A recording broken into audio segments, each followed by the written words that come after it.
In this video, I talk about why you might need some contrast in your life. Well, I mean, like in the life of your models.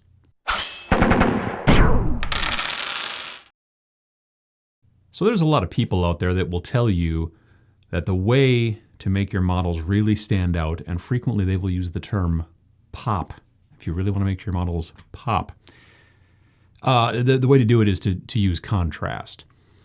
And I don't disagree. I myself personally am sometimes not a big fan of contrast. A lot of times in models, in miniatures, you're going to be looking at them from a distance. You're going to be seeing them down there on the table. You're generally not looking at your miniatures way up here in your face. You're generally looking at them from a distance, so therefore you have to accentuate the shadows and you have to accentuate the highlights.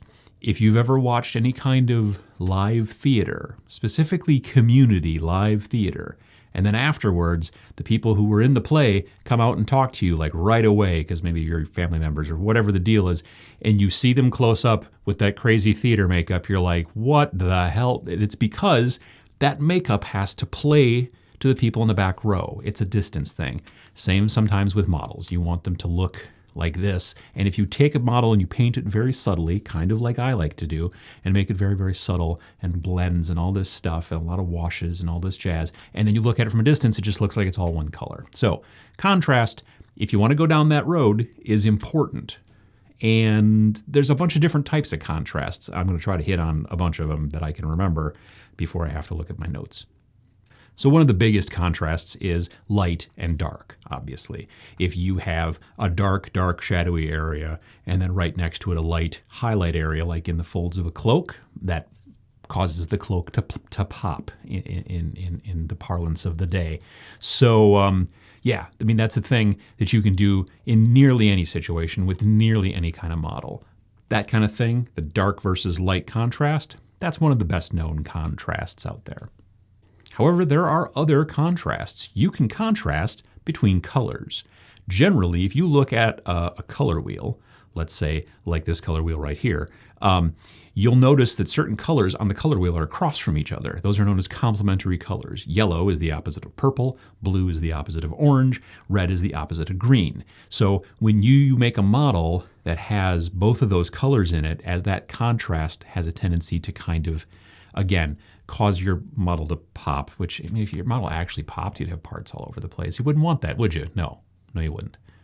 Another subset of the whole color contrast thing is cold versus warm colors. So your cold colors, your blues, your greens, your purples, whatever, your warm colors, your oranges, and you kind of naturally get that sort of thing with the color wheel, but, technically you could go with yellow versus green, and those are, different temperatures, but yet technically not actual complementary colors. So that's just a little extra art nerd who went to school for it.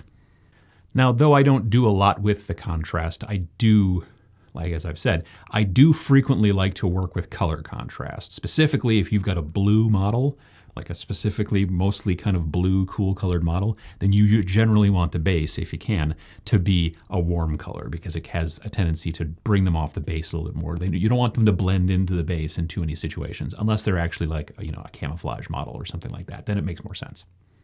Another type of contrast is texture. Huh? Didn't think that, did you? No.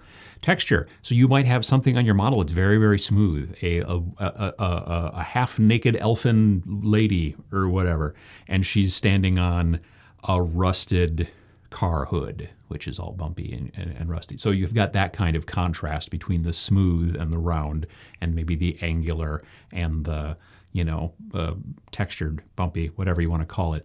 That can be also another type of contrast that you might want to work in your model. You know what I mean?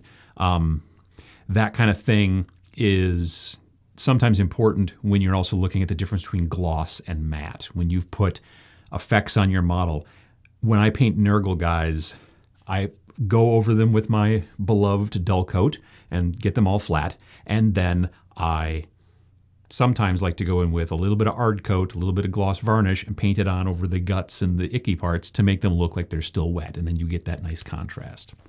Another type, which kind of seems like an amalgamation of some of the earlier ones, is the difference between saturation and, non-saturation, I guess. So If you've ever watched a movie that was mostly in black and white, but there was like one thing that was in color, that's a contrast. It makes your eye draw to it.